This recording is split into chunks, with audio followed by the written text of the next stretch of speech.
January 28, 1986. An ordinary Tuesday morning became America's darkest moment in space. Millions of schoolchildren watched live. Families cheered as the shuttle rose. But then, 73 seconds into flight, the nation watched their heroes die on live television. But that was only the beginning. What really happened that cold morning? The warnings ignored, the engineers silenced, the disaster that changed space exploration forever. The signs appeared days before disaster struck. January 27, 1986, 7 p.m. At Morton Thiokol facility in Utah, senior engineer Bob Ebeling sat at a conference table, exhausted and defeated. For hours, he and his team had pleaded with NASA managers not to launch the next day. The temperature forecast was 18 degrees Fahrenheit at dawn, rising to only 26 degrees Fahrenheit by launch time. They had data and test results showing that cold weather compromised the O-rings that sealed joints between segments of the solid rocket boosters. Alan McDonald, director of the Solid Rocket Motor Project, was blunt. He said that if anything happened to this launch, he would not want to be the person who had to stand in front of a board of inquiry to explain why they launched. The engineers knew the rubber O-rings lost flexibility in cold temperatures. If they failed to seal properly, superheated gas could escape and ignite the massive external fuel tank. The result would be catastrophic. But NASA was under pressure. The shuttle program had already suffered delays.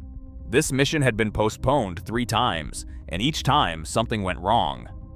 Now, with the world watching, NASA needed a win. After hours of debate, Morton Thiokol management overruled their own engineers and gave NASA the green light. Bob Ebeling drove home that night and told his wife that it was going to blow up.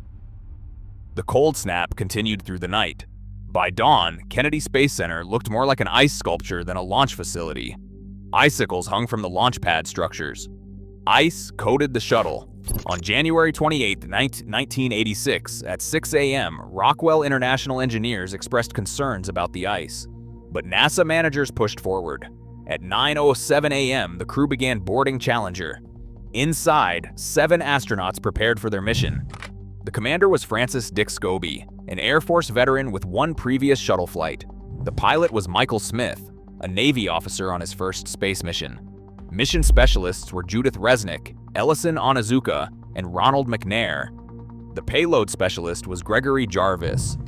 And the crew member who had captured America's heart was Christa McAuliffe. Christa was 37, a social studies teacher from Concord High School in New Hampshire. She was selected from 11,000 applicants for NASA's Teacher in Space program, and she planned to conduct lessons from orbit. Her students would watch from their classroom.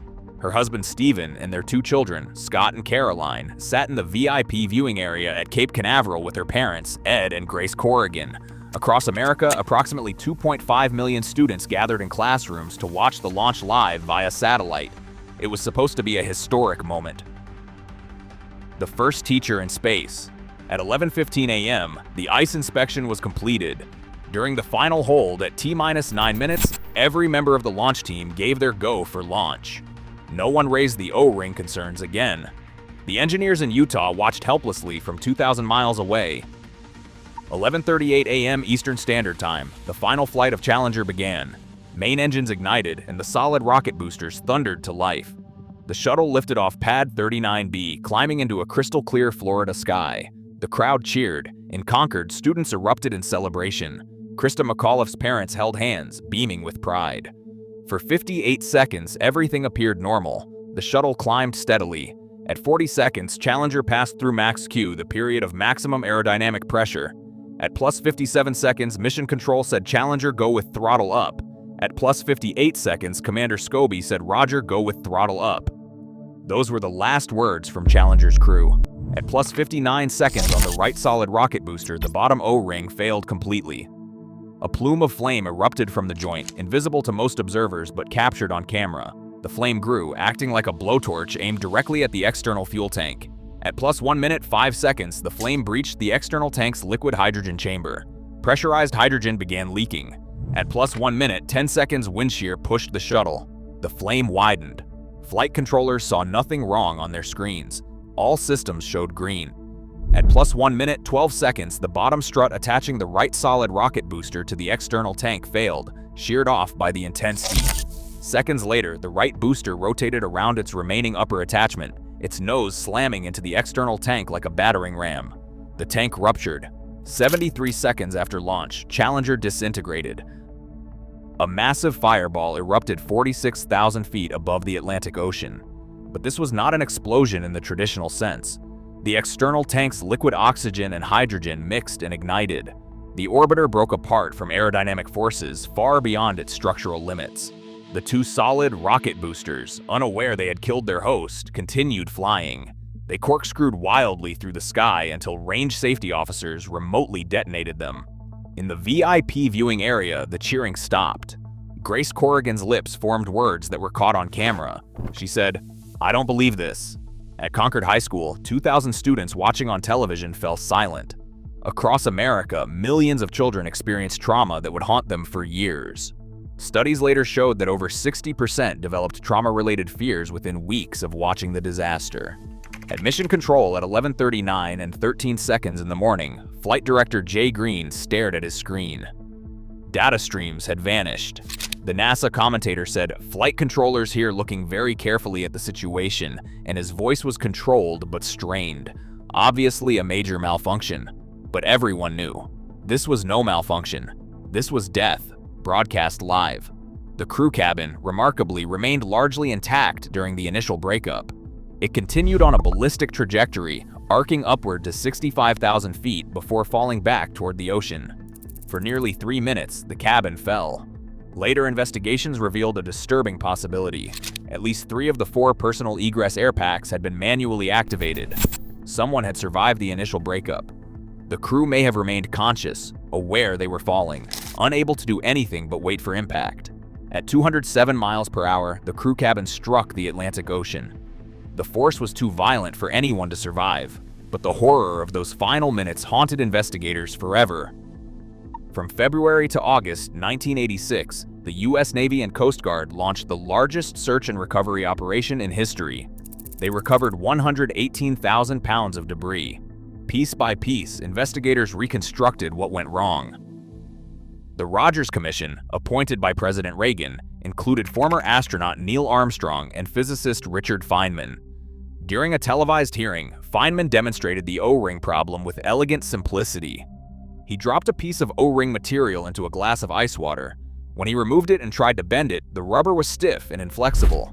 He said, "I believe that has some significance for our problem." The commission's findings were damning.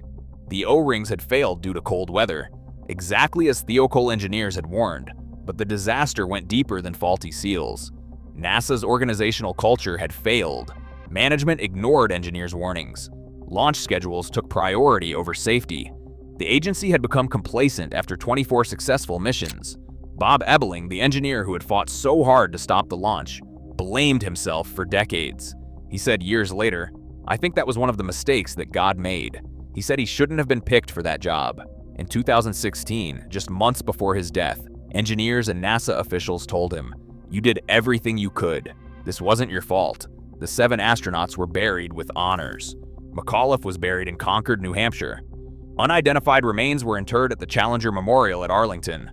President Reagan postponed his State of the Union address. That evening, he addressed the nation from the Oval Office. He said, "We will never forget them, nor the last time we saw them this morning, as they prepared for their journey and waved goodbye and slipped the surly bonds of Earth to touch the face of God." The Challenger disaster halted the shuttle program for 32 months. NASA redesigned the solid rocket boosters. They added heaters to keep the O-rings warm. They implemented new safety protocols. The Teacher in Space program was suspended. It would not resume until 2007. The emotional toll was incalculable. Concord, New Hampshire was overwhelmed with grief. Schools across America held memorial services. Students planted trees, released balloons, and lit candles. The crew's families established the Challenger Center for Space Science Education, turning tragedy into inspiration for future generations. But the lessons of Challenger extended far beyond O-rings and launch procedures. The disaster exposed how organizations prioritize deadlines over safety, how warnings from experts get silenced by bureaucracy, and how accepting small problems repeatedly can turn catastrophic.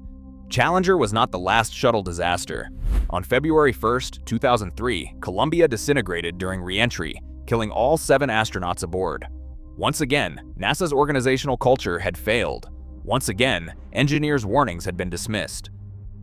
The Space Shuttle program ended in 2011.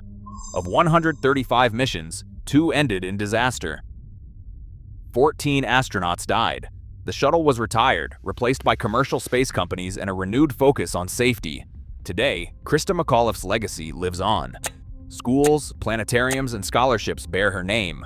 Her motto, "I touch the future, I teach," inspires educators worldwide. The Challenger crew is remembered not for how they died, but for their courage, their dedication, and their belief that exploration is worth the risk. Every January 28th, NASA pauses for a day of remembrance. The names of the Challenger 7 are read aloud, their sacrifices honored, and their families gather to remember. 73 seconds changed everything, but the dream did not die. Humanity continued reaching for the stars, carrying the Challenger crew with them forever.